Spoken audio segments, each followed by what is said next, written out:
Welcome back रॉकर्ड, स्वागत है आपका द कट्स मूवी में। तो इस मूवी की शुरुआत में दिखाते हैं कि पुलिस वालों ने किसी के घर को घेर रखा होता है। वो एक डरे हुए आदमी को उसके घर से बाहर निकालते हैं। उसके चेहरे में बड़े बड़े छाले भी हो रखे होते हैं, बिल्कुल जंगलियों की तरह दिख रहा होता है। वो पुलिस को समझाने की कोशिश करता है कि पानी में कुछ गड़बड़ है, लेकिन वो उसकी बात पर ध्यान नहीं देते और उसको कार में बैठाकर लेके चल जाते हैं। वो उसको शहर की ओर से ले जा रहे होते हैं तो वो अपने पड़ोसियों को बेवजह पानी में चींटी मारते हुए और पाइप से पानी पीते हुए देखता है। फिर वो आदमी उनको खतरे की चेतावनी देता है, लेकिन कोई भी उसकी बात को नहीं सुनता। अब 6 महीने पहले दिखाते हैं कि टेनेसी में खेती करने वाला परिवार अपनी आम जिंदगी जी रहा होता है, जबकि सबसे छोटा बेटा जैक मैदान में गाय का गोबर इकट्ठा कर रहा होता है और उसका सौतेला भाई सारस उसके पीछे बैठकर उसको देख रहा होता है। और फिर मजे के लिए सारस अपने भाई को गोबर की गाड़ी में धक्का देता है और उनके बीच लड़ाई शुरू हो जाती है, लेकिन उनके पिता नाथन उनको लड़ने से रोक देते हैं। वो अपने सौतेले बेटे को गाली गलौज करने के लिए पीटते हैं और उनको भाईचारा बनाने के लिए बाइबल की कुछ लाइन बताते हैं, लेकिन वो अपने बेटे को उसकी हरकत पर नहीं डांटता, जिसके बाद वो परिवार को नाश्ते के लिए बुलाता है। फिर खाने की टेबल पर नाथन एक प्रार्थना करता है और अब फ्रांसिस, जो कि जैक और एलिस की माँ है, वो अपने नौकर को बुरी नजरों से देख रही होती है। नाथन अपनी पत्नी को बताता है कि जो पाइज उसने बनाई है वो बहुत ही सूखी है, इसलिए वो उसको वापस खाने की प्लेट में रख देता है। और इस बात से फ्रांसिस को बहुत ही गुस्सा आता है, लेकिन उसके अपने पति के साथ बहस करने की हिम्मत नहीं होती। और फिर फ्रांसिस बाद में अपने खेत में उगाई सब्जियों को बेचने के लिए वहाँ से निकल जाती है। अब जमीन जायदाद को खरीदने वाला चार्ली डेविडसन उसकी दुकान पर आता है ताकि वो किसानों को उनकी जमीन बेचने के लिए मना सके। उसका मानना होता है कि उनकी जमीन का वहाँ कोई भी भविष्य नहीं है, लेकिन फ्रांसिस उससे कहती है कि उसका पति इन सब चीजों को देखता है और वो ये कहकर उसको वहाँ से दूर भेज देती है।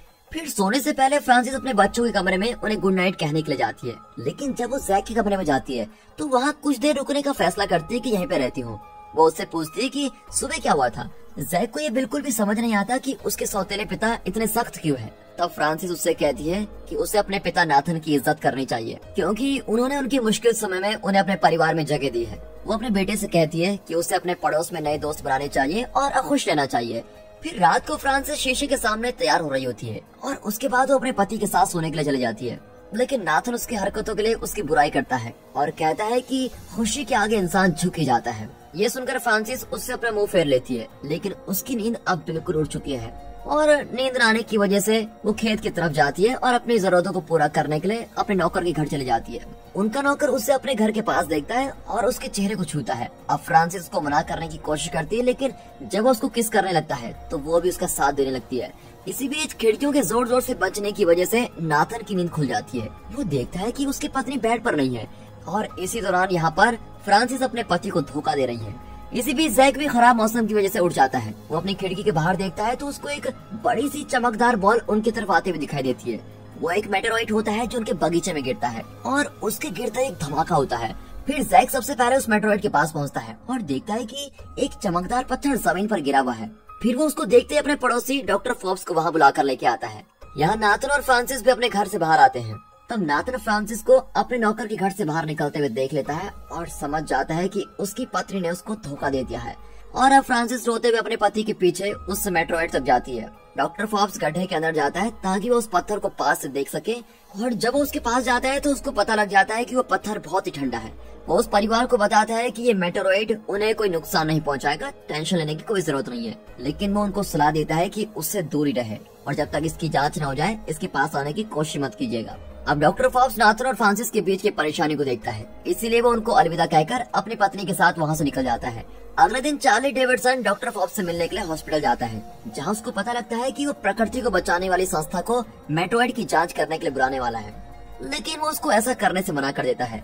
अब चार्ली को डर है कि मेट्रोइड के बारे में पता लगने के बाद लोग उनके शहर की जमीन को नहीं खरीदेंगे, जिसकी वजह से उसको बहुत ही नुकसान झेलना पड़ेगा। वो फोर्ब्स से कहता है कि वो खुद उस पत्थर की जांच करे और देखे कि उसे किसी एक्सपर्ट को बुलाने की जरूरत है कि नहीं। उसी दिन डॉक्टर फोर्ब्स, डेविडसन और किसान का परिवार मेट्रोइड के पास इकट्ठा होते हैं, जो रातों रात छोटा हो गया होता है। जैक उन सभी को बताता है कि रात को उसने देखा कि कैसे वो पत्थर अंदर से चमक रहा था और कैसे पेड़ उसके चारों ओर चले गए थे। हालांकि उस वक्त कोई हवा भी नहीं चल रही थी, लेकिन वो बड़े लोग उसकी बात पर ध्यान ही नहीं देते। फोर्ब्स मेट्रोइड को एक हथौड़े से ठोकता है और एक अजीब से भूरे रंग की एक चीज उसमें से निकलना शुरू हो जाती है। फिर बाद में शाम को डॉक्टर चार्ल्स को बताता है कि वो जितने प्रयोग जानता था उसने वो सारे प्रयोग करके देख लिए हैं, लेकिन उसे ये पता नहीं चला है कि मेट्रोइड से कोई नुकसान हो रहा है कि नहीं। तभी चार्ली कहता है कि अगर मेट्रोइड रेडियो एक्टिव नहीं है तो उसके बारे में कोई और बात करने की जरूरत ही नहीं है। चार्ली फिर डॉक्टर की पत्नी से कहता है कि वो अपने पति को बताए जैसा चल रहा है वैसा चलने दो और प्रकृति को बचाने वाली संस्था को ना बुलाए। फिर रात को मेट्रोइड फिर से चमकना शुरू हो जाता है और उसमें से भूरा पानी निकलने लगता है। अब वो पानी नदी में मिल जाता है और मिट्टी उसको सोख लेती है। जैक ये सब होते हुए देख रहा होता है और वो समझ जाता है कि कुछ न कुछ गलत तो हो रहा है। अगली सुबह फॉब्स किसान के परिवार के पास जाता है और उन्हें कहता है कि उसने पत्थर को गलती से मेट्रोइड समझ लिया और ये पत्थर गलती से एरोप्लेन से गिर गया होगा। और जब वो उनके बगीचे की तरफ आया तो उसने देखा कि वो रहस्य में पत्थर वहाँ से गायब हो गया है। अब सभी इस बात पर हंसते हैं सिवाय जैक के, जो इस बात पर यकीन ही नहीं करता। जैक को इस बात का यकीन होता है कि लगातार 2 रातों में जो कुछ भी उसने देखा है वो कोई आम बात नहीं है। अब इस बात का पता लगाने के बाद कि उनके खेत सुरक्षित नहीं है, नाथन फिर से कुएं का पानी अपनी जरूरतों के लिए इस्तेमाल करना शुरू करता है। इसी दौरान कार्ल विल्स नाम का एक आदमी शहर में आता है। चार्ली डेविडसन उसकी कार को देखता है और दोपहर के खाने के वक्त उसके टेबल पर जाकर बैठ जाता है। चार्ली को पता लगता है कि विल्स इस शहर में ये देखने आया है कि वहाँ डैम बनने के लिए जमीन है भी कि नहीं, और इन्हीं चीजों के लिए चार्ली ने नाथन को उसकी जमीन बेचने के लिए कहा होता है ताकि पैसे लगाने वाले लोग यहाँ पर कुछ बना सके। हालांकि विल्स डेविडसन को चेतावनी देता है कि अगर प्रशासन को पता लग गया कि कोई उनके काम में पैसे लगा रहा है तो वो 1 सेकंड में ही सारा काम बंद कर देंगे। हालांकि चार्ली इस बात पर हंसता है और अपने मेहमान को अपनी कार में पूरा शहर घूमने को कहता है। वो ऐसा इसलिए कहता है ताकि वहाँ रहने वाले लोग उस पर ध्यान न दें। अब यहाँ दिखाते हैं तो फ्रांसिस खाना बनाने के लिए बगीचे से कुछ सब्जी लेने के लिए जाती है, पर वो ये देखकर चौंक जाती है कि सभी सब्जियां बहुत तेजी से बढ़ रही हैं और देखने में बहुत ज्यादा स्वादिष्ट भी लग रही हैं, मानो जैसे उनके अंदर रस भरा हो। वो बहुत ही खुश होती है कि आखिरकार उनके खेत में फल उगना शुरू हो गए हैं और वो खाना बनाना शुरू करती है। वो पत्ता गोभी को बीच से काटती है और देखती है कि वो अंदर से पूरी तरह सड़ी हुई है और उसके अंदर से कुछ चिपचिपा पदार्थ निकल रहा होता है। उसका जी मचलाने लगता है, लेकिन वो किसी तरह खुद को संभालती है और टमाटर को देखती है। जैसे ही उसको काटती है उसमें से भी भूरा पानी तेजी से बाहर निकलता है। अब शाम के वक्त जैक चोरी छिपे अपने पड़ोसी के पाइप में से पानी की बोतल भर लेता है। इस समय डॉक्टर फॉब्स इस हादसे को भूल नहीं पाते और मेट्रोइड के बारे में किसी को न बताने के लिए खुद को इसका जिम्मेदार मानते हैं। उसकी पत्नी उसको बहकाती है और उससे कहती है कि वो चाहती है कि वो दोनों इस बड़े शहर से चले जाएं और ठीक से अपनी जिंदगी जिए।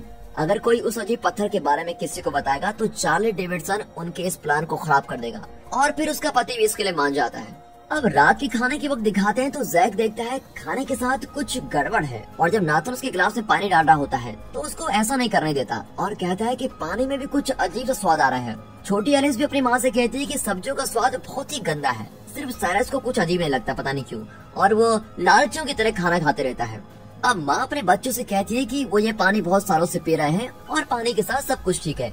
हालांकि फ्रांसिस खुद भी बीमार लग रही होती है, उसके बाल ठीक नहीं होते और उसके चेहरे पर एक बड़ा सा छाला दिखाई दे रहा होता है। अब नाथन अपने सौतेले लड़के की शिकायतों को सुनकर बहुत ही आग बबूला हो जाता है और कहता है कि कोई भी टेबल पर से तब तक नहीं उठेगा जब तक कि उनकी प्लेट और ग्लास पूरी तरह से खाली नहीं हो जाती। बाद में नाथन अपने सेब के पेड़ों को पानी दे रहा होता है और भगवान का शुक्र अदा करता है कि इस बार उनकी फसल बहुत ही अच्छी हुई है। अचानक से उसको साइरस की रोने की आवाज आती है, जिस पर एक गुस्से घोड़े ने हमला कर दिया होता है। नाथन और जैक उसकी आवाज की तरफ भागते हैं और साइरस की कांटोदार तारों से निकालने में मदद करते हैं। नाथन कहता है कि हो सकता है साइरस ने घोड़े को डरा दिया होगा, लेकिन वो कहता है कि वो जानवर पागल हो गया है। अब लड़की की चोटों का इलाज करते हुए फ्रांसिस इस बात पर ध्यान नहीं देती और वो उसके पीछे एक तस्वीर बना देती है। अब वो अपने सपने से जागती है और जैसे ही उसको अपने अजीब व्यवहार के बारे में पता चलता है वो भागकर अपने कमरे में चली जाती है। ये सब यही खत्म नहीं होता। चार्ली डेविडसन नाथन के घर पहुंचता है ताकि वो एक बार फिर से उसे जमीन बेचने के लिए बना सके। नाथन उससे कहता है कि उसे मिस्टर विल्स और उनके शहर में बांध बनाने की योजना के बारे में सब कुछ पता है।